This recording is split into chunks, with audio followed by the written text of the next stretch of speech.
નમસ્કાર દર્શક મિત્રો, મહામંથનમાં આપ સૌનું સ્વાગત કરું છું। થોડો કપરો સમય આવે ત્યારે ઘણી વાતો સપાટી ઉપર આવતી હોય છે। અત્યારે ભાજપમાં પણ એવું થઈ રહ્યું છે। કોંગ્રેસમાંથી ભાજપમાં આવીને રાજ્યમાં કેબિનેટ મંત્રી બનેલા અને કોરાણે મુકાયા પછી મને ભાજપના ખેસની જરૂર નથી એવું કહેનારા જવાહર ચાવડાની બળવાખોરીનો વધુ એક નમૂનો આજે જોવાયો। જવાહર ચાવડાના પ્રહારની દિશા આ વખતે જૂનાગઢ જિલ્લા ભાજપના પ્રમુખ કિરીટ પટેલ ઉપર હતી। કિરીટ પટેલ ઉપર આક્ષેપોનો મારો ચલાવતો સુવ્યવસ્થિત પત્ર જવાહર ચાવડાએ પ્રધાનમંત્રીને લખ્યો છે, જેમાં સંગઠનના જૂના નેતાઓને પણ સૂર પુરાવ્યો છે।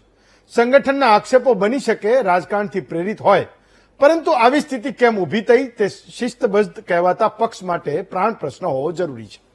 આક્ષેપની ગંભીરતા એટલા માટે વધી જાય છે કારણ કે જવાહર ચાવડાએ ત્યાં સુધી કહ્યું કે જૂનાગઢમાં વોકળા ઉપર દબાણ કિરીટ પટેલના જ છે અને એના કારણે જ ગયા વર્ષે જૂનાગઢે ક્યારેય ન જોયું હોય એવું પૂર આવ્યું હતું।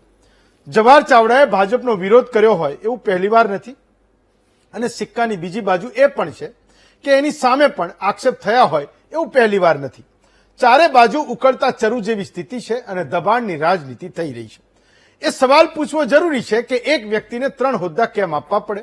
જવાહર ચાવડાના આક્ષેપ રાજકારણથી પ્રેરિત છે કે કેમ, અથવા તો એમાં કોઈ તથ્ય છે કે કેમ? અને તથ્ય છે તો સંગઠન આ બાબતે શું કરી રહ્યું છે? લોકોને જ્યારે જ્યારે પરેશાની થઈ તેમાં સીધી કે આડકતરી રીતે નેતાઓ જવાબદાર હોય એવું કેમ ફલિત થતું રહેશે? આ સવાલનો જવાબ આજે મહામંથનમાં મેળવીશું।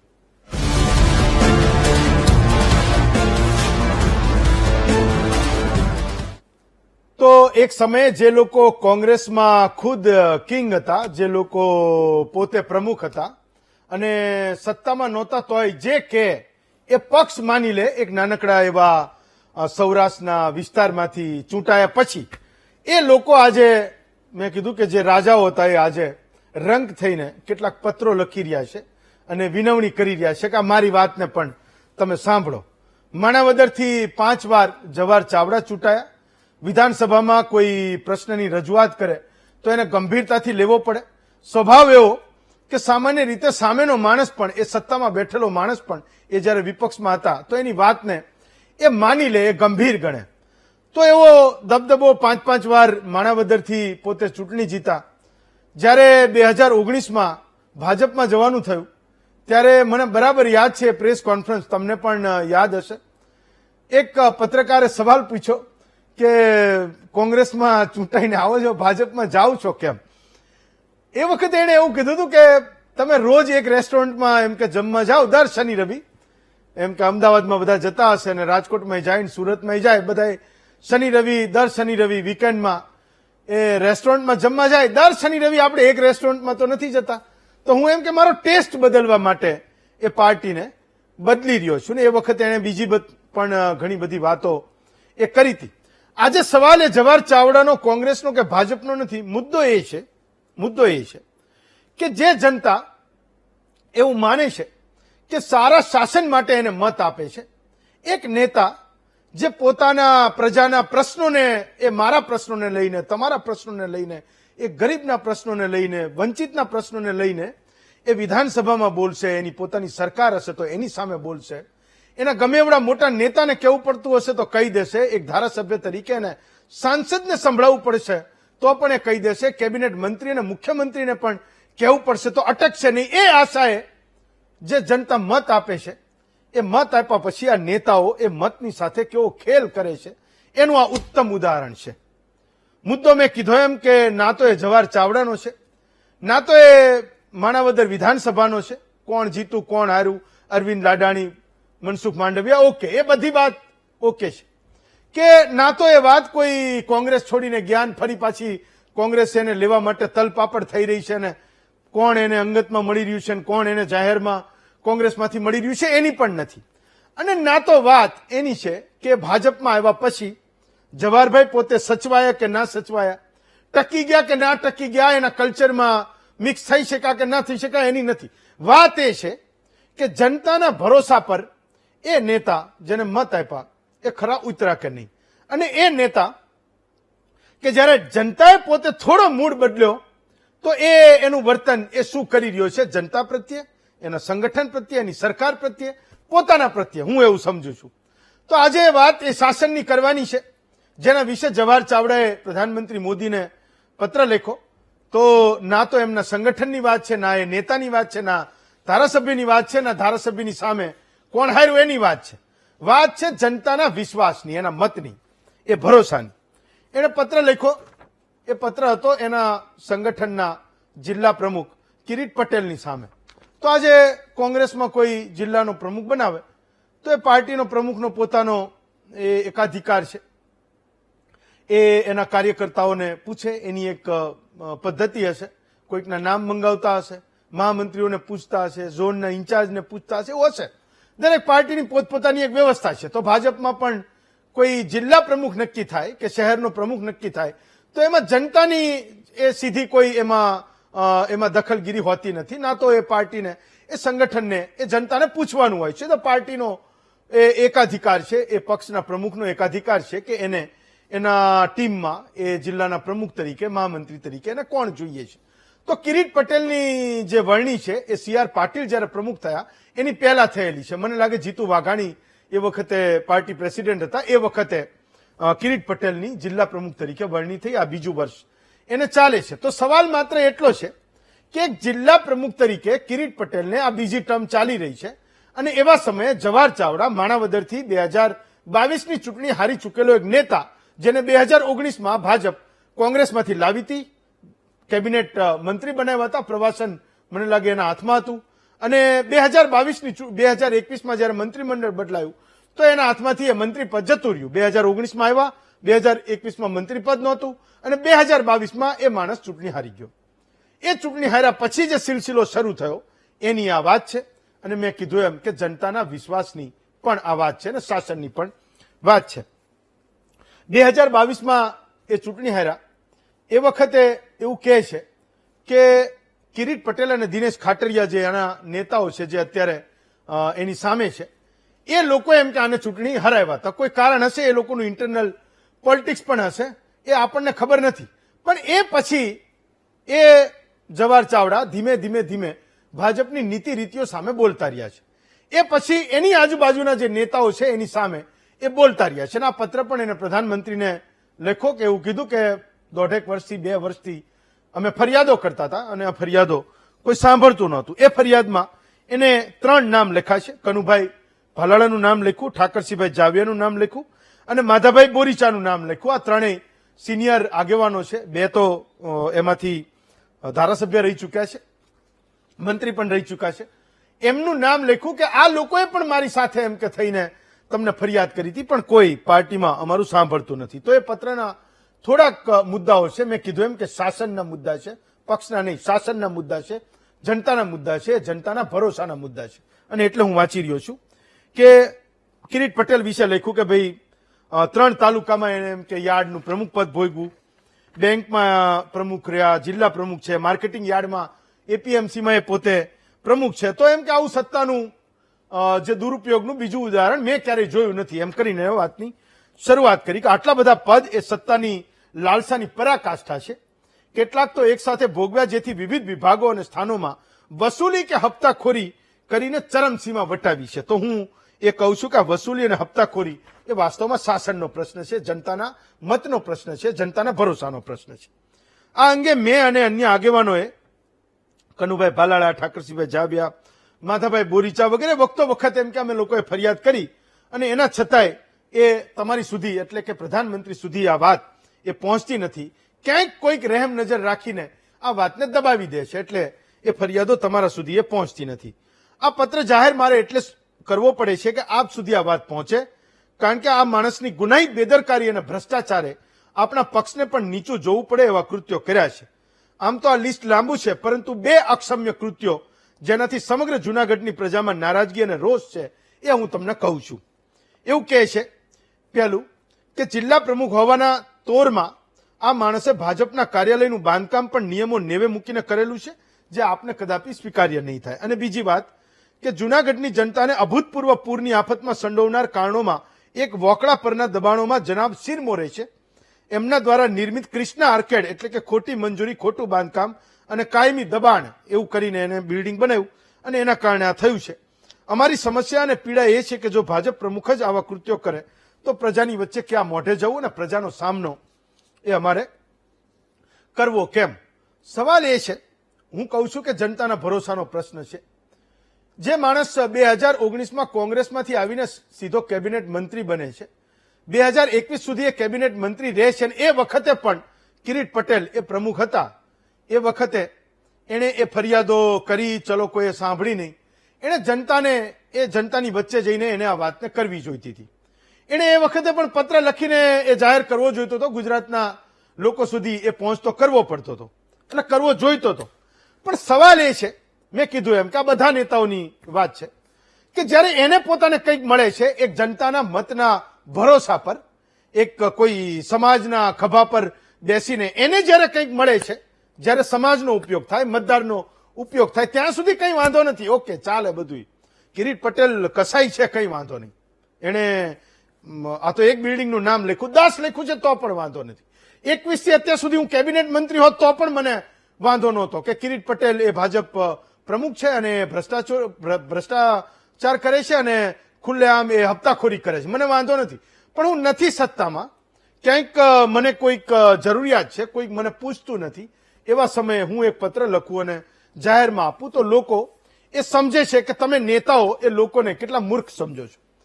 બીજો સવાલ એ પણ છે કે જ્યારે અરવિંદ લાડાણી અને મનસુખ માંડવિયા, અરવિંદ લાડાણી વિધાનસભામાં અને મનસુખ માંડવિયા લોકસભામાં ચૂંટણી લડતા હતા, ત્યારે એમણે જે કંઈ પ્રયત્નો કર્યા હશે, હરાવવાના પ્રયત્નો કર્યા હશે, કંઈક કોઈકને જીતાડવાના પણ પ્રયત્નો કર્યા હશે સામે, એની દાજ રાખીને પણ એના પછી જે કંઈ ઘટનાક્રમો જવાહર ચાવડા સાથે થયા હશે, એનું પણ આ પરિણામ હશે કે એકદમ અલગ થલગ થઈ ગયા, કોઈ પૂછનારું નથી. અને સૌથી મોટી માથાકૂટ મને એ લાગે છે કે 2022માં માણાવદરથી અરવિંદ લાડાણીએ જવાહર ચાવડાને 6ઠ્ઠી વાર જીતતા એ બ્રેક મારી હતી. આમ તો 7મી વાર, 5 વાર તો કોંગ્રેસમાં જીતા હતા. એ જીતતા રોકાતા 2022માં એ જનરલ ઇલેક્શનમાં. એ અરવિંદ લાડાણીને હમણાં લોકસભાની ચૂંટણી પહેલા ભાજપ ફરી પાછું એના પક્ષમાં લઈ આવ્યું, અરવિંદ લાડાણીને ટિકિટ આપી અને અરવિંદ લાડાણી એ 31,000 મતથી એ કોંગ્રેસના ઉમેદવારને એમણે હરાવ્યો અને એ પોતે જીતી ગયા છે. તો એના કારણે પણ જવાહરભાઈને એવું લાગતું હોય કે હવે આપણો કોઈ ભાવ પૂછનારું નથી અને એના કારણે પણ આ બધી માથાકૂટ શરૂ થઈ હોય.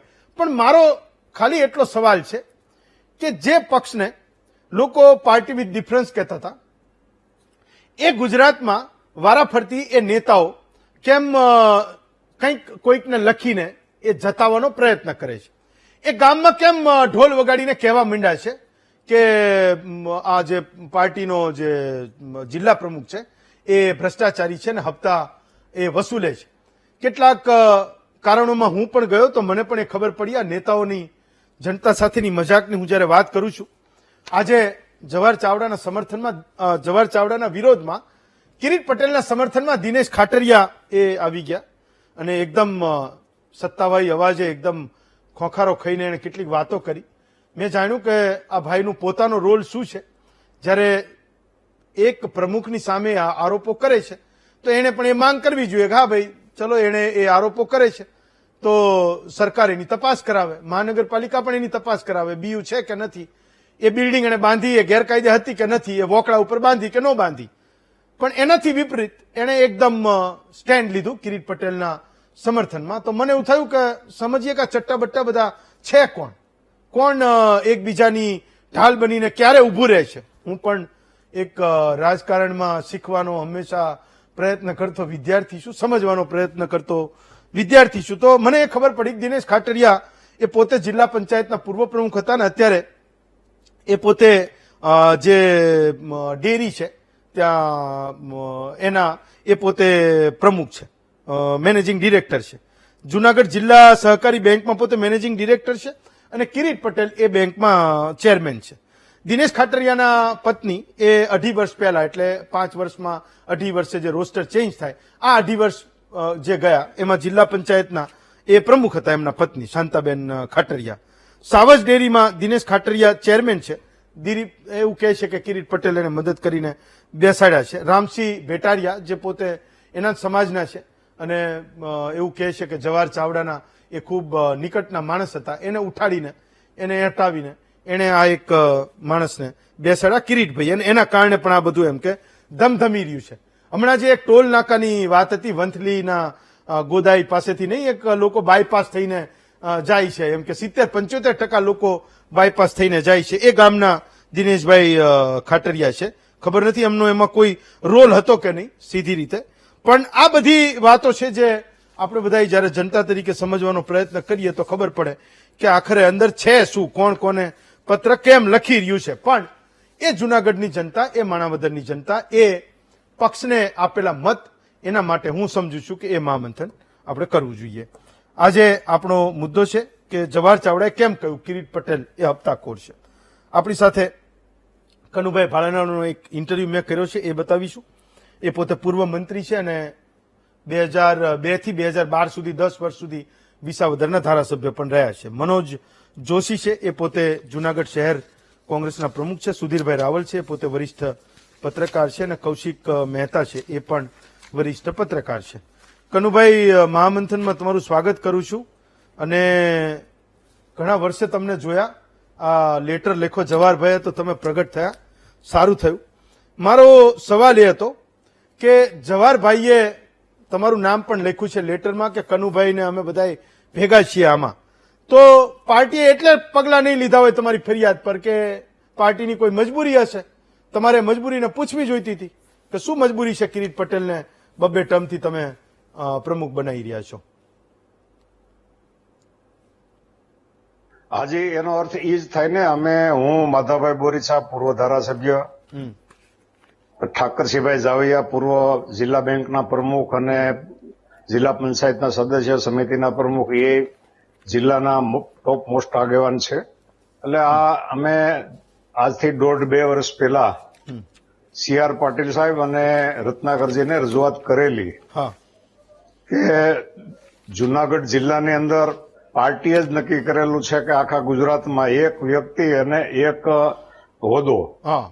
તો પાર્ટીએ બંધારણમાં નક્કી કર્યું છે, ને અવારનવાર આગેવાનોએ મિટિંગોમાં પણ બોલેલા છે કે એક વ્યક્તિને એક હોદ્દો.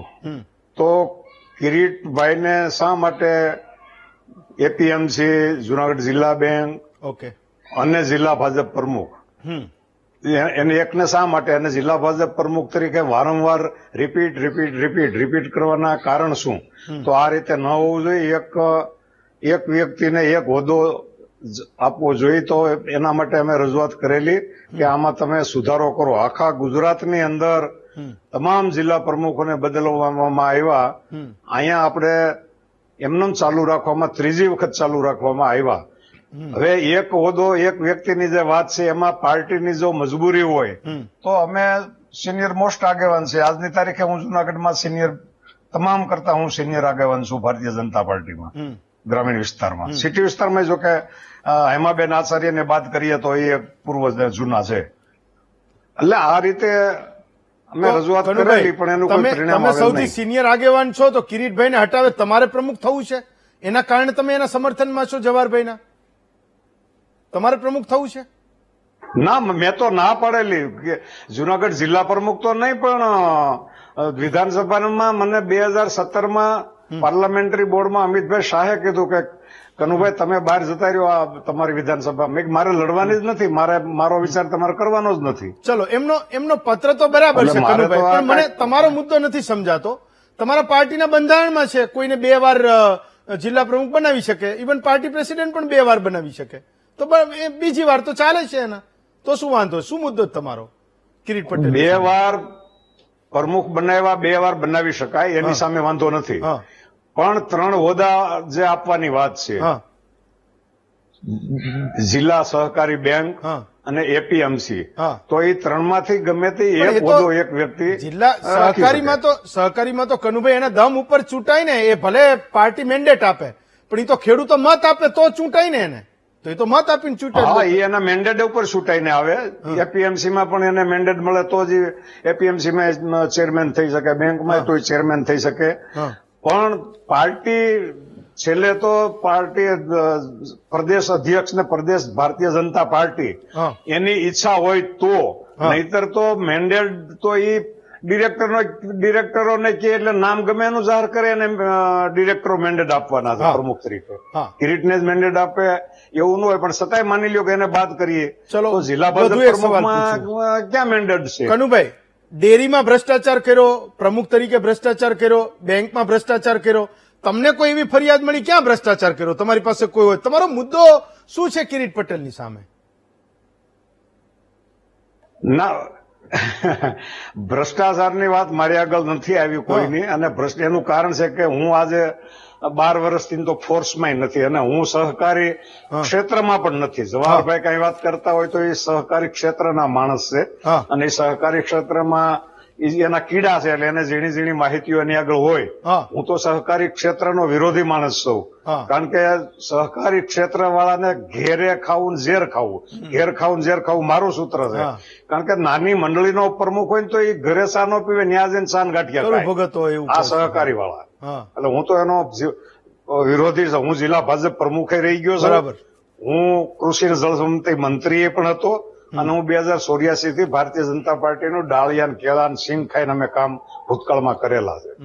એટલે અમારે તો બળતરા, મારે પોતાને વ્યક્તિગત મારી કોઈ ચિંતા નથી, મારી કોઈ બળતરા નથી, પણ જે જિલ્લા આખાના કાર્યકર્તાઓ, જે મંડળ 9 મંડળ છે જુનાગઢ જિલ્લાના, મંડળના તમામ કાર્યકર્તાઓ એમ કે કનુભાઈ તમે નહીં બોલો તો કોણ બોલશે, તમે સિનિયર મોસ્ટ છો, તમે આ બધું ઉભું કર્યું છે, તમે એને તમારી જેવાય, એટલે મેં એકલે નહીં, તો તમે આ રજૂઆત નહીં કરો તો કોણ કરશે? એટલા માટે અમે રજૂઆત કરીને છેલ્લા 3-4 મહિનાથી તો લોકો મને ત્યાં સુધી કહે છે કે નરેન્દ્રભાઈ તમારી વાત માને, તમે દિલ્હી જવું હોય તો દિલ્હી જઈ અને નરેન્દ્રભાઈને તમે વાત કરો. અને આ જુનાગઢ જિલ્લાની 10 વર્ષથી જે માઠી બેઠી છે એમાં કાંઈક ફેરફાર હવે કરે, આ કોઈને ગમતું એકનું એક નથી. એટલે આ રીતે લોકોની જે વાત છે, લોકોની જે વરાળ છે, એને વાંચા આપવા માટે મારે ત્યાં કરવું પડે. મને શાંતિથી બેસવા નથી દેતા, મને નમાલો ગણવા મળ્યા લોકો કે તમે કેમ બોલતા નથી. એટલે હું કાંઈ એની હારે સંકળાયેલો તો નથી, કિરીટ કોઈ રીતે હું નથી બોલતો. તમે કનુભાઈ જેનો પક્ષ લો છો જવાહરભાઈનો, તો એમના વિશે તમારા પક્ષના જ નેતા દિનેશ ખાટરીયા એવું કહે છે કે જવાહરભાઈ ગદ્દાર છે, કોંગ્રેસના નો થયા, ભાજપના શું થવાના છે, ભાજપનો દ્રોહ કરી રહ્યા છે. હમણાં જ મેં પૂછ્યું એને. એ ભાજપનો અને જવાહરભાઈનો પ્રશ્ન છે અને એ તો એક રાજકીય બાબત છે. ગાયો બોલતા હોય તો એક વખત કોંગ્રેસનું ઘર ભાંગવું હતું, ભાજપે ભાંગી નાખ્યું. બોલો, એમાં બીજું કઈ ન હોય. એમ નહીં, રાજકીય બાબત છે. આજે તમને જબરજસ્ત ગાળો દઉં, કાલ તમે મને ભેટી જાઓ એકદમ મારી જરૂરિયાત હોય તો. આ બધા ચાલે. હવે વર્ષો પહેલા જે ભાજપ હતી, વર્ષો પહેલા જે કોંગ્રેસ હતી, વર્ષો પહેલા જે રાજકીય આગેવાનો હતા, રાજપુરુષો કહેવાતા, હવે રાજકારણીયા કહેવાય છે. એટલે વર્ષો પહેલાની તમે જો વાત કરતા હો તો અત્યારે એવું કઈ છે નહીં. ચાલો, ભાજપ વિશે આવું જ કહો છો? બધી પાર્ટીઓ હજુ ભાજપ વિશે આવું જ કહો છો? એની તો બળતરા છે, નકર તો હું કામ 3 હોદ્દા આપે ભાજપમાં? એ જ ને, બીજું. કનુભાઈ, હું તમારો ખૂબ ખૂબ આભાર માનું છું. તમે અમારી સાથે જોડાયા. આપણી સાથે સુધીરભાઈ છે. સુધીરભાઈ, એક મુદ્દો મને એ હતો, મનોજભાઈને હું પૂછું એ પહેલા મને એવું થયું પહેલા તમને જ પૂછું કે ઠીક છે, ચલો આ બધું થયું, જવાહરભાઈ છેલ્લા કેટલાક સમયથી ઇવન એક સભામાં ચૂંટણી જીતી ગયા પછી આ વિડીયો જે અત્યારે દેખાય છે, ડોક્ટર મનસુખ માંડવિયાએ એ વાત કરી હતી એમ કે ભાઈ કોણ કોણ હરાવવાનો પ્રયત્ન કર્યો ને એ બધું, પણ એને નામ નહોતું લીધું, પણ સીધી વાત હતી કે એ જવાહરભાઈની વાત કરતા હતા એમ કે ભાઈ પાર્ટી મોટી છે, પાર્ટીના સિમ્બલ પર તમે ચૂંટાયા તો તમારે એમ કે માપમાં રહેવું જોઈએ, એ મૂળ મુદ્દો હતો. એ વાત જવાહરભાઈ સમજી ગયા. આ વિડીયો ચાલે પછી એને વિડીયો બનાવ્યો અને એને એવું કીધું કે કોઈ પણ એવું ન માની લે કે હું માત્ર ભાજપના કારણે જવાહર ચાવડા છું, પણ મારી પોતાની એક તાકાત છે, એવું એને આ વિડીયોમાં એવું કીધું હતું. હું તો પહેલા જવાહર ચાવડા જ હતો, એમ 5 વાર કોંગ્રેસમાંથી હું જીતો હતો. આ સ્ટીકર ઉખાડીને આ જે હું તમને બતાવું છું. ઓકે, મારો સવાલ એ છે કે આજે એ ઘરમાં કેમ એવું કહેવાતું કે એટલી જબરજસ્ત શિસ્ત છે, લોકો ત્યાં કશું બોલી ના શકે. હજુ ઘણા બધા લોકો કહે છે કે ત્યાં કોઈ ખટરાગ હોય તો એ વિધિન પાર્ટી એના સંગઠનના માળખામાં જ રહે ને એમ જ ચાલી જાય એમ. પણ છતાંય છેલ્લા કેટલાક સમયથી જવાહરભાઈને હું આ ત્રીજી ચોથી વાર માર્કેટમાં આવતા જોઉં છું કે જ્યારે ખુલ્લી રીતે એ પાર્ટીની નીતિ રીતિનો એ વિરોધ કરતા હોય. આ વખતે એણે જે મુદ્દા ઉઠાવ્યા એ શાસનના મુદ્દા ઉઠાવ્યા, જ્યાં સીધી રીતે લોકોનો કન્સર્ન છે કે ભાઈ જિલ્લા પ્રમુખે એક બિલ્ડિંગ બનાવી, વોકડો પૂરી દીધો. સમયની સાથે મને ઘોર વાંધો છે, પણ છતાંય શાસનનો પ્રશ્ન છે એટલે હું તમને કહું છું કે વોકડા ઉપર એમ કે કૃષ્ણા આર્કેડ કરીને કોઈ બિલ્ડિંગ બનાવ્યું ને એના કારણે જુનાગઢમાં જે ગઈ વખતે જળબંબાકારની સ્થિતિ થઈ હતી, એમ કે આ એકમાત્ર બિલ્ડિંગના કારણે થઈ, ત્યાંથી પાણીનો નિકાસ હતો ને એના કારણે આ બધી મગજમારી થઈ, જે આ દ્રશ્યોમાં ચાલે પણ છે. કોઈ કહી કેમ નથી શકતું? મેં આજે એક નેતાને એવું પણ પૂછ્યું કે તમે એની સામે તમે પગલાં લેશો કે નહીં, એમ પાર્ટી લેશે કે નહીં, તો કોઈ કેમ એ કહેતું નથી ભાઈ ઓકે તારા પ્રશ્નો છે, તારે વિધિન પાર્ટી કરવાના છે, આ ગામમાં લેટરો લખીને એકબીજા ઉપર કાદવ ના ઉછાળ. હું તો એ સમજવા માંગુ છું. કિરીટ પટેલ અપાટ છે, દોષી હશે નહીં દોષી હોય મને ખબર છે, તપાસ થાય તો ખબર પડે, બાકી તો આપણને કોઈને કંઈ ખબર પડવાની નથી, એ જુદો મુદ્દો છે. પણ કોઈ કહી કેમ નથી શકતું? એ શું સ્થિતિ બદલાઈ છે? હેમંતભાઈ, આખો પ્રશ્ન જે ક્યારનો સાંભળી રહ્યો હતો એટલે પ્રશ્નની રીતે કે ઘટનાની રીતે આ બહુ નાનકડી ઘટના છે, પણ જે આખો સંદર્ભ તમે ટાંક્યો એ સંદર્ભમાં આખા પ્રશ્નને જોતા બહુ મહત્વનો પ્રશ્ન છે. આની અંદર ઘણી બધી બાબતો છે. તમે જે પાર્ટી વિથ એ ડિફરન્સની જે ભાજપની વાત કરી એ ભૂતકાળની ઘટના છે, ભૂતકાળની બાબત છે. આજે 25 વર્ષ પછી હું આખા દેશના નાગરિકોની વાત કરું કે કોઈ ભારતીય જનતા પક્ષનો નેતા કે કોઈ ભારતીય જનતા પક્ષનો કાર્યકર્તા દિલથી એવું નહીં માનતો હોય કે ભારતીય જનતા પક્ષ શિસ્તવાળી પાર્ટી છે કે પાર્ટી વિથ એ ડિફરન્સ છે. હું મારા તમારી તો વાત જ નથી કરતો, કારણ કે જે ટ્રેક રેકોર્ડ આખો જોયો છે અને છેલ્લા 10 વર્ષમાં ભારતીય જનતા પક્ષની અંદર જે નીતિ રીતિ ચાલી છે એમાં મૂલ્યો, સિદ્ધાંતો, નૈતિકતા એ બધું નેવે મુકાઈ ગયું છે. બધાએ પોતપોતાની સગવડતા પ્રમાણે કોંગ્રેસમાંથી નેતાઓ ભાજપમાં આવી ગયા અને ભાજપે નેતાઓને તોડ્યા. આવું આખા દેશમાં ચાલ્યું ને ગુજરાતમાં ચાલ્યું. જ્યારે મલાઈ મળતી હોય છે, સત્તાનો સ્વાદ મળતો હોય છે, ત્યારે બધાને બધો વિકાસના નામે કે લોકસેવાના નામે બધું ચાલતું હોય છે. પણ મારા જેવાએ તમારા આવા કાર્યક્રમોમાં અનેક વાર કીધું હશે કે જે આ રાજકારણ છે, જે મૂલ્યનિષ્ઠ જાહેર જીવનને ચાતરીને જે ચલાવવામાં આવે છે એમાં બીજા બધાને તો નુકસાન ભલે થતું પણ પાર્ટી અંદરથી ખોખલી થતી જાય છે. જે નિષ્ઠાવાન કાર્યકરો છે તે સાઈડમાં થઈ જાય છે અને બીજા નેતાઓ આવે છે એને વધારે મહત્વ આપી દે છે. એટલે આવી ઘટના ન થાય તો જ નવાઈ લાગે. અત્યારે જે આપણે જવાહરભાઈની વાત કરી છે એટલે એક સંદર્ભની સાથે પાર્ટીની વાત કરી, હું જવાહરભાઈની વાત કરું. જવાહરભાઈએ એક પત્ર લખ્યો અને વડાપ્રધાનને લખ્યો અને જાહેર કર્યો છે. એક તો જવાહરભાઈનો બેકગ્રાઉન્ડ બી જુઓ તો એના ફાધર પેથલજી એક દિગ્ગજ નેતા હતા અને જવાહરભાઈ પોતે તે એક સક્ષમ નેતૃત્વ તરીકે કોંગ્રેસમાં હતા ત્યારથી એમનો ટ્રેક રેકોર્ડ હતો. ઘણીવાર શું છે, પક્ષના કારણે નેતા મજબૂત હોય છે અને ઘણામાં નેતાના કારણે પક્ષ મજબૂત હોય છે. તો ભારતીય જનતા પક્ષે જવાહરભાઈનું મોઢું બહુ સારું છે અને સારું બોલે છે એટલે નહોતા લીધા. એનું લોકપ્રિયતા એટલી હતી, એનું સામર્થ્ય એટલું હતું, એનો ટ્રેક એટલે એને લીધા હતા. એ જ રીતે કેટલાક નેતાઓ જયારે ને રાજનેતા એ સત્તા વગર ના રહી શકે, વર્કોલિક માણસ છે, વર્ક વગર ના રહી શકે. તો એવી કોઈ એવી બાબત હતી કે કોંગ્રેસ સતત સત્તામાં, એટલે જવાહરભાઈને બી એવું થયું કે હું ખાલી બેઠો છું તો એ ભાજપમાં જોડા. એ સગવડિયા લગ્ન ત્યારે થઈ ગયા, 2 વર્ષનું સર એ બધું તમે ભૂમિકા બાંધી અને એમાં હું નથી પડતો. પણ જવાહરભાઈએ અત્યારે જો પત્ર લખ્યો છે તો અને એને જાહેર કર્યો છે એનો મતલબ એને શ્રદ્ધા છે કે મારા પત્રનું કોઈ મૂલ્ય નથી અને વડાપ્રધાને ત્યાંની કોઈ કદર દરકાર નથી કરવાની, એને શ્રદ્ધા છે મનમાં. પણ સારું લાગે એટલે ખાલી જાહેર કર્યો. જો એને એવી શ્રદ્ધા કે આનાથી પગલાં લેવાશે તો એ ખાનગીમાં જ લખીને મોકલી દેત. એટલે આ હું ભારતીય જનતા પક્ષનું આંતરિક ચિત્ર કહું છું. ભારતીય જનતા પક્ષનું જે ચરિત્ર બની ગયું છે એમાં દરેક નેતાઓ હવે માને છે કે આવું બધું તો ચાલવાનું, ચાહે ખંડણીની વાત હોય, હોય, ચાહે ભ્રષ્ટાચારની વાત હોય, અને આ તો એક વાત છે લોકલ લેવલ પર થતા નાના મોટા ગમા અણગમાના રાજા અને નેતાઓ વચ્ચેના વૈમનસ્યની વાત છે. એટલે લોકહિતનો મુદ્દો હોય, પણ છેવટે તો આ રાજકારણ એટલું બધું ધીરે ધીરે ઉકળતું હોય, બોઇલરની અંદર વરાળ ફાટે તો ક્યાંકથી પછી લીકેજ થાય. તો આ લીકેજના નાની મોટી ઘટનાઓ. મહત્વની વાત એ છે કે ગુજરાતમાં હવે આવી વાતો બહાર આવવાની શરૂ થઈ છે. આ વાત મને આવી વાતો હવે હું એક સ્પેશિયલ ઘટનાની મને વધારે ઊંડાણ નથી ખબર એટલે નથી જતો, પણ આ ઘટના દાખલા કે છે આવી અત્યારે તાલુકે જિલ્લે હશે. કારણ કે કોંગ્રેસ ને જે રીતે કોંગ્રેસના નેતાઓને પાર્ટીમાં લાવવામાં આવ્યા એનું બહુ મોટું નુકસાન ભારતીય જનતા પક્ષ આખા દેશના લેવલે લોકસભાની ચૂંટણીમાં અને કેટલાય રાજ્યોની ચૂંટણીમાં ભોગવ્યું જ છે. ગુજરાતની અંદર જે વાવટો ફરક્યા કર્યો છે, કારણ કે અહીંયા ગુજરાતમાં કોંગ્રેસ હજી એવી પડકારરૂપ નથી બની શકી, પણ તાલુકા જિલ્લા લેવલના નેતાઓ પોતાનું જોર અજમાવે છે.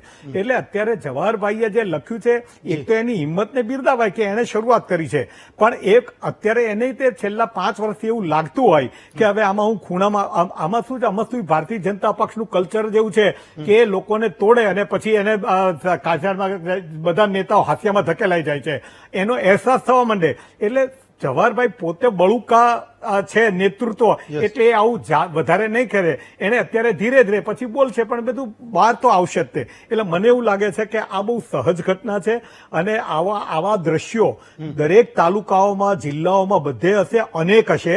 એમાંથી આ ખાલી 1-2 વસ્તુઓ બહાર આવી આપણને જોવા મળે છે. કૌશિકભાઈ, સવાલ એ છે કે એવું તો નથી ને કે જવાહર ચાવડાનું કોંગ્રેસમાં ગોઠવાઈ ગયું છે, એને ખબર છે કે માણાવદરમાં હવે અરવિંદ લાડાણીના રૂપમાં ભાજપને એક વિકલ્પ મળી ગયો છે. લોકસભામાં પોરબંદરમાં પહેલીવાર માંડવિયા ચૂંટણી લડ્યા, જીતા છે અને મંત્રી પણ બન્યા છે. બાજુમાં કેશોદમાં છે, ત્યાં જવાય એવું નથી એટલે જીતાય નહીં. તો હવે એને ખબર પડી ગઈ છે કે મારાથી જેટલી ભડાસ કઢાય આ 3 વર્ષોમાં, જે કંઈ 4-5 વર્ષોમાં જે કંઈ થયું એની જેટલી કઢાય, હું તો 2021 પછીનો જ ભડાસનો સમય કહું છું, કારણ કે 21 સુધી તો મંત્રી હતા, બધી મજા હતી, વાંધો નહોતો. તો આ 3 વર્ષમાં જે કંઈ ભડાસ જે છે એકવાર કાઢી લઉં, ગાળો દઈ દઉં, જે અડફેટે આવે એને લઈ લઉં અને બધા સ્કોર સેટલ કરી નાખું, અને છેવટે એક દાડો હું કોંગ્રેસમાં એ ગોઠવાઈ જાઉં. તો કોંગ્રેસમાં ગોઠવાવાનું નક્કી છે મનમાં, કંઈક બધું થઈ ગયું છે, પેપર વર્ક જેને આપણે કહીએ એ બધું, અને એના કારણે આ બળાપો બધો 1 by 1 એ બહાર આવી રહ્યો છે. કૌશિકભાઈ, છે ને, 2 રીતે આ ઘટનાને જોવી જોઈએ. એક તો કોંગ્રેસમાંથી ભાજપમાં આવેલા અને હવે એમને પદથી દૂર છે એવા લોકોનો આ એક પ્રશ્ન છે. બીજું, ભાજપમાં કોંગ્રેસના નેતાઓ આવ્યા પછી જે આંતરિક સંઘર્ષ ચાલી રહ્યો છે એનો પણ આ એક દાખલો છે.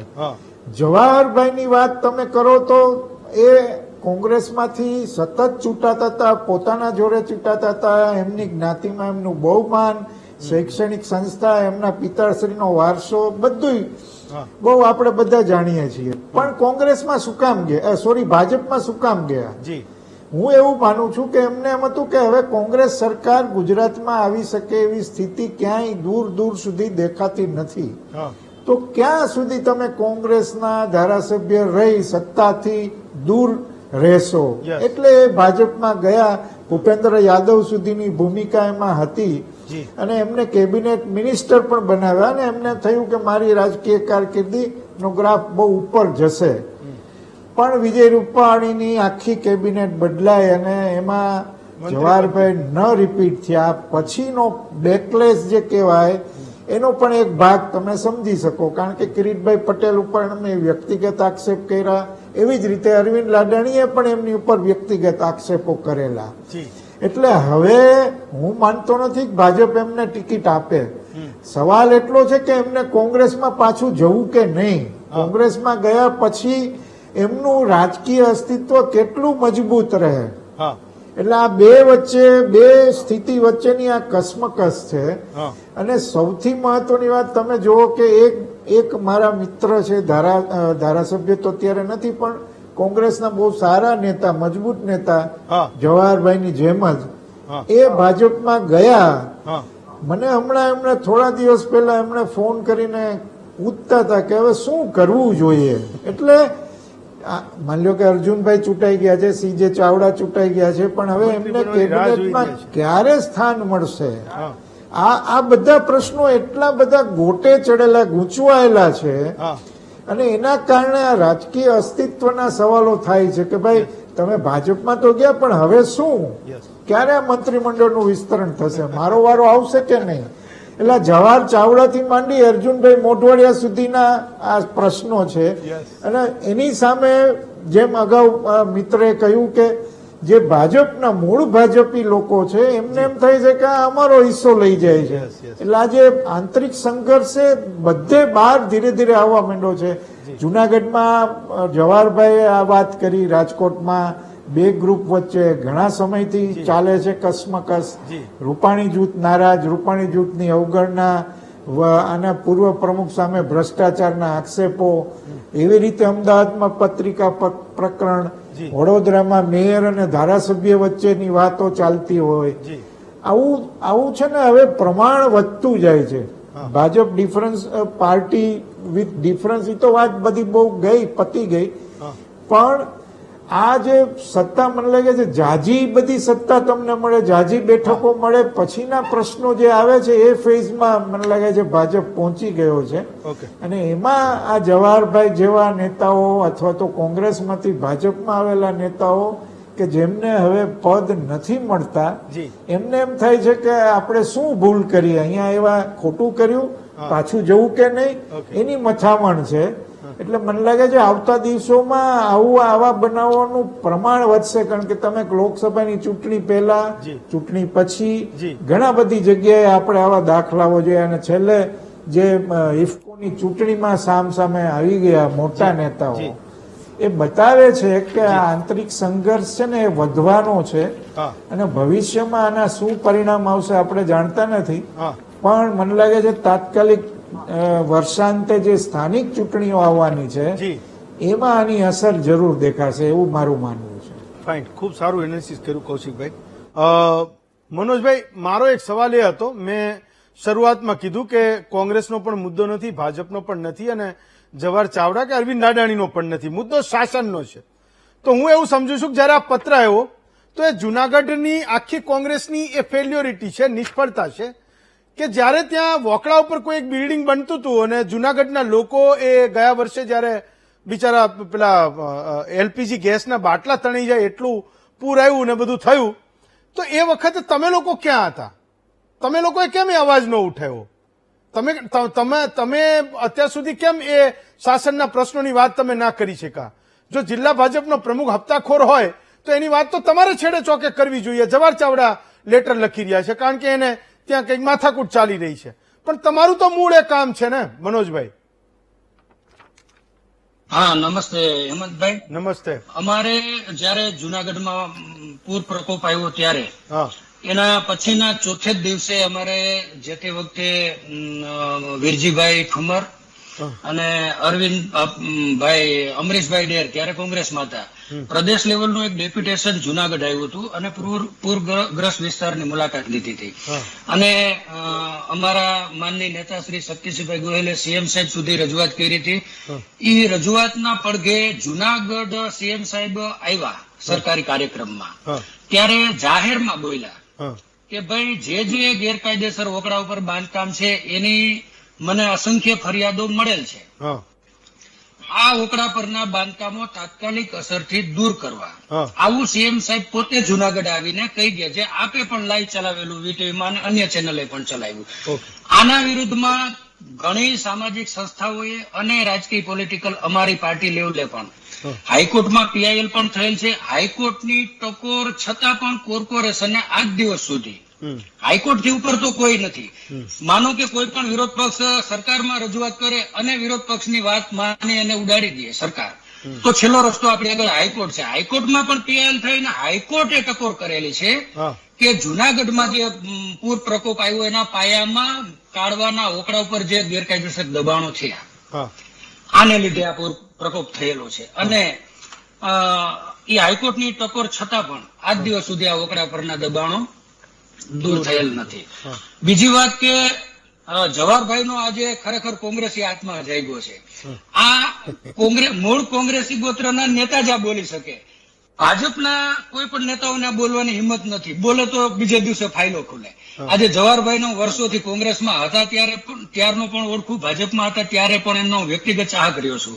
એ માણસ ઉપર કોઈ એવું કૃત્ય પોતે નથી કરેલું કે ક્યાંય ભ્રષ્ટાચારમાં એનું નામ ખુલેમ હોય કે ગેરકાયદેસર એના પણ ક્યાંય બાંધકામ હોય. નહીતર તો આટલું બોલવામાં તો બીજે દિવસે ભાજપ એને ફિટ કરી દીધા. એટલે ખરેખર જવાહરભાઈને હું ધન્યવાદ આપું છું. મુદ્દો અહીંયા બે મુદ્દા એક આવ્યા કે જવાહરભાઈ શું કામ બોલ્યા. આપણે મુદ્દાને ખરેખર જવાહરભાઈના વ્યક્તિગત જવાહરભાઈનો શું સ્વાર્થ છે આ મુદ્દા ઉપર લઈ ગયા. પણ જવાહરભાઈ જે મુદ્દા રજૂ કર્યા એના ઉપર ખરેખર ચર્ચા થાય તો કિરીટ પટેલ જે આજે સહકારી ક્ષેત્રના આજે ભલે 2-4 મુદ્દા ધરાવે છે એના વિશે મારે નથી બોલવું, એ તો એના પાર્ટીના વ્યક્તિગત પ્રશ્ન છે. પરંતુ જવાહરભાઈ જે આક્ષેપ કર્યા છે કે સહકારી ક્ષેત્રમાં ભ્રષ્ટાચાર કર્યો. આજે હેમંતભાઈ દર મહિને એકાદું તાલુકાની કે ગામડાની મંડળીનું કૌભાંડ બહાર આવે ને આપ પણ ચલાવો છો. આ પહેલી વખત કોઈ સુનાવણી નથી, કોઈ તપાસ નહીં. તપાસ થાય તો એ બધું જે કોઈ આક્ષેપો થાય બધા ખોટા. એટલે દુનિયામાં જે કંઈ થઈ રહ્યું છે રાધરે બધું સારું જ થઈ રહ્યું છે હું જાણું છું. બરાબર, તમારી વાત એમાં એ સાચી છે, હું એની સાથે સહમત છું. હા, કેરી ઓન મનોજભાઈ.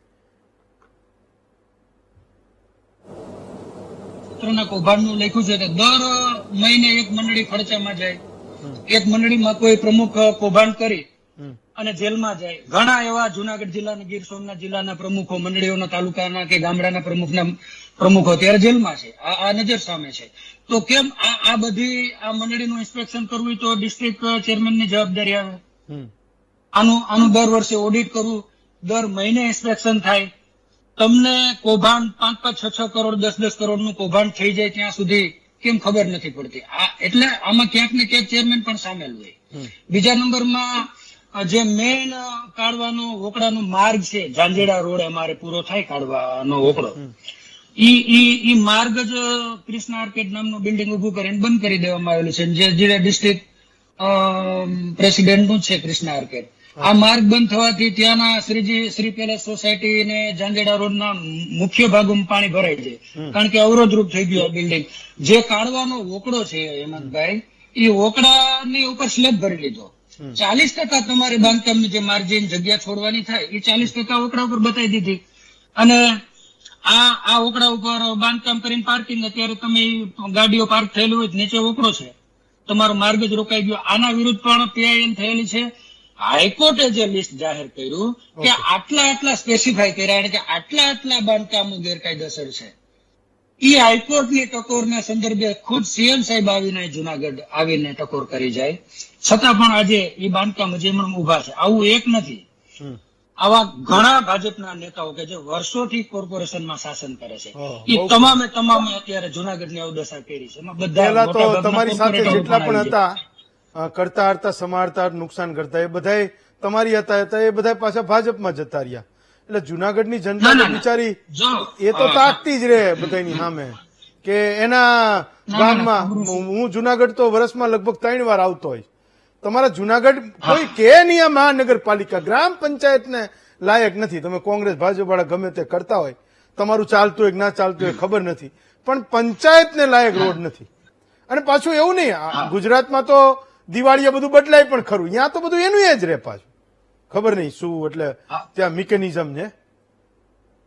2002માં જુનાગઢ મહાનગરપાલિકા બની ત્યારથી એક જ વખત અંદાજે લગભગ કોંગ્રેસનું શાસન આવ્યું, બાકી વર્ષોથી ભાજપનું શાસન છે. કોંગ્રેસ હજી કોર્પોરેશનની સત્તામાં આવી નથી. આવી ત્યારે અમારા લખાભાઈ મેયર હતા, સરકારે ગ્રાન્ટ જ આપવાનું બંધ કરી દીધું કિનાખોરી રાખીને. ફાઇન, ચલો હું એવું સમજુ છું મનોજભાઈ કે થોડાક પ્રકાશમાં આવો, લાઇટમાં આવો, થોડાક જનતાના મુદ્દાને તમે ઉઠાવો. આજે ભાજપને કેમ એના સામે પગલા ના લેવા પડે? કોઈ માણસ હોકળા ઉપર બિલ્ડિંગ બનાવીને બેઠો હોય, હું તમને કહું, સીએમ આઈને ત્યાં એવું કે એનો મતલબ શું છે? વાત સાચી, એને કહેવું તો પડ્યું, પણ હું સમજુ છું કે એને કહેવું તો પડ્યું, તમે મજબૂર કરી શકતા કે બિલ્ડિંગ પડાવી નાખતા, બુલડોઝર ત્યાં પહોંચતું. હેમંતભાઈ હાઈકોર્ટ થી તો અમે મોટા નથી કે કોઈ નહીં. ઓકે, હાઈકોર્ટ બધા કેસ મનોજભાઈ હાઈકોર્ટમાં જશે, તો કોંગ્રેસની જરૂર જ નથી, તો એ જજીસને પાવર છે બધાય, તો નહીં સામે લોકોને કોઈ મત જ નહીં, એક પાર્ટીનું શાસન કરી નાખે કે કોઈ હાઈકોર્ટ કહેશે એ ડિરેક્શન માની લેશે, તો સામે તમારો શું રોલ છે? મારી વાત ખબર નહીં, એટલે તમે કોંગ્રેસમાં છો એટલે મારે તમને સલાહ નહીં આપવી જોઈએ. લોકોને એવું લાગે કે સામે બેઠા છે એટલે એને સલાહ આપે, પણ સીએમએ જો રેકગ્નાઇઝ કર્યું હોય કે આ બિલ્ડિંગ રહ્યું એ ગેરકાયદે ઉભું છે, મને ફરિયાદ મળી છે, તો એ કીધા પછી તમારે પડાઈ નાખવું જોઈતું હતું, એ તમારો રોલ હતો. ઓકે, હેમંતભાઈ, સીએમ ના કીધા પછી પ્રશાસનનો નિયમ છે, સીએમ કીધા પછી જો ન કરતો સીએમની ભૂમિકા પણ શંકાસ્પદ લાગે. તમારે મનોજભાઈ, તમારે એક લોક જાગૃતિનું કામ કરવાની જરૂર હતી. હું એ કહું છું, એક વિપક્ષ તરીકે તમારે લોકોની સાથે ઉભા રહેવાની જરૂર હતી કે ભાઈ ચાલો કંઈક કોઈક જગ્યાએ તો રેકગ્નાઇઝ થયું છે, હવે આને એક ધક્કો મારવાની જરૂર છે, એથી આ જુનાગઢની જનતાને બીજી વાર એલપીજીના બાટલા તણાતા જોવા ના પડે. મારો કન્સર્ન ખાલી આટલો જ છે. એક બ્રેક લઈએ, બ્રેક પરથી જયારે પાછા આવીશું તો આ વાતને આગળ વધારીશું. પણ એક સવાલ અમે તમને પૂછ્યો હતો કે દબાણનું રાજકારણ કરીને નેતાઓ એમનું કદ વધારે છે. 81% લોકો એવું કહે છે કે હા, 19% લોકોને એવું લાગે છે કે આ દબાણનું જે રાજકારણ છે એનાથી એ નેતાઓ મોટા થતા હોય તો એને પોતાને એ વાંધો નથી. એક બ્રેક લઈએ, બ્રેક પછી પાછા આવીએ. સ્વાગત છે આપનું મહામંથનમાં. સુધીરભાઈ, એક સવાલ મને એ થતો હતો કે એક સમય હતો જયારે કોંગ્રેસમાં, એટલે અત્યારે પણ કોઈ ધારાસભ્ય ચૂંટાય તો જિલ્લા પંચાયતમાં કોને ટિકિટ મળશે, એની બાજુની વિધાનસભામાં કોણ ઉમેદવાર હશે, એ પણ એનો ધારાસભ્ય સંસદ સભ્ય નક્કી કરે. તો કોંગ્રેસમાં એક આઇલેન્ડ હતા જે હજુ પણ છે, ભાજપમાં એવું નહોતું, એક સેન્ટ્રલાઇઝ સિસ્ટમ હતી. અત્યારે કેટલાક જિલ્લાઓમાં જોઈએ તે નેતાઓ જ રાજ કરતા હોય. હું કિરીટ પટેલના સંદર્ભમાં પૂછું છું કે એ વરિષ્ઠ નેતાઓ, એ ડેડિકેટેડ નેતાઓ જે એવું કહે છે કે સિંગ ચણા ખાઈને પાર્ટીને અમે સિંચી, અમે સત્તા સુધી લઈ ગયા, પણ એનો જે અવાજ છે એ સંભળાતો નથી. અને પાર્ટીનો એક પ્રમુખ જે જિલ્લામાં બેસીને કામ કરે છે એ કહે છે એટલું જ થશે, અને એ પણ 6 વર્ષો સુધી.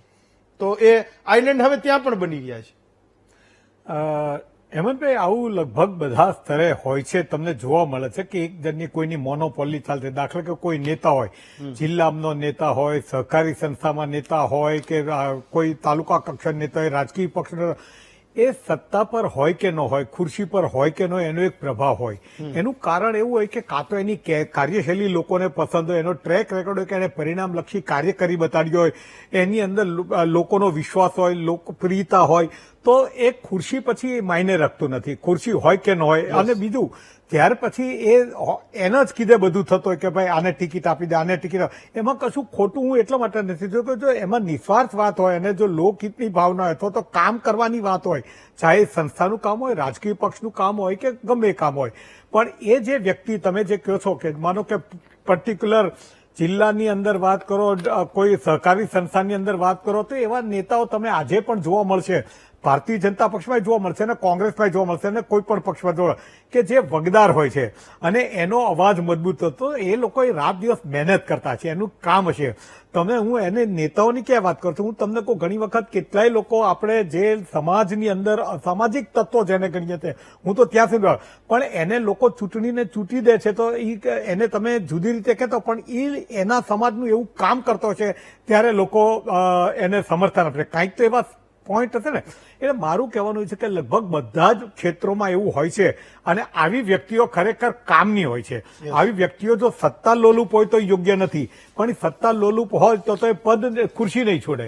તમે જે પ્રશ્ન પૂછ્યો કે બધા પ્રભાવ જેનો હોય છે, તો આ લોકોની એક કામ કરવાની પદ્ધતિ પરિણામલક્ષી હોય અને લોકોનો એનો વિશ્વાસ સહજ ભાવે વધી ગયો છે, એનું રાજ ઓટોમેટિક ચાલ્યા કરે, ચાહે પદ હોય કે ન હોય. ચલો, હું તો એ ગુજરાતની જનતા વતીથી સરકારને એવું કહું, એટલે હું એવું કહું, જનતા એવું ઈચ્છે છે, ખબર નહીં તમે ઈચ્છો છો કે નહીં, કે જ્યારે પણ આ પ્રકારની કોઈ ગંભીર આરોપો થાય, સરકાર પાસે બહુ મોટું મિકેનિઝમ હોય.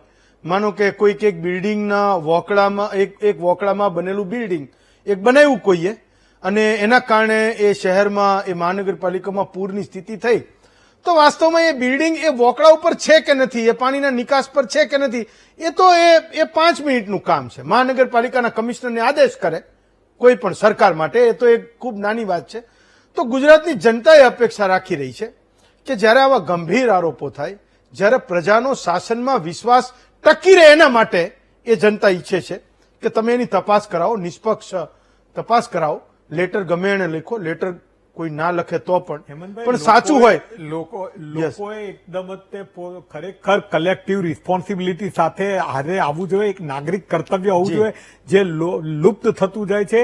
એટલે કોઈને ત્યાં પ્રોબ્લેમ થાય તો કે ભાઈ મારા ઘરે પ્રોબ્લેમ હોય ત્યારે જ હું જાગું, એ ના હોવું જોઈએ. અને તમે કીધું જ્યાં પણ ખોટું થાય તો જી. એ વસ્તુ માટે કોઈએ પણ એની પાછળ એનો નિકાલ કરવા માટે તત્પર રહેવું જોઈએ. તો મને એમ છે કે આ વસ્તુ ઘણી બધી ચાલો, શક્ય તો મેં તો કીધું કે જનતા અપેક્ષા રાખે છે, ખબર નહીં અપેક્ષા હા, રાખે છે કે બિલકુલ, નહીં બસ, રાખતા. રાખે છે. કનુભાઈ, મનોજભાઈ, સુધીરભાઈ અને કૌશિકભાઈ, ચારે વક્તાઓનો ખૂબ ખૂબ આભાર માનું છું. આવતીકાલે વધુ એક નવા વિષય સાથે ફરી મળીશું.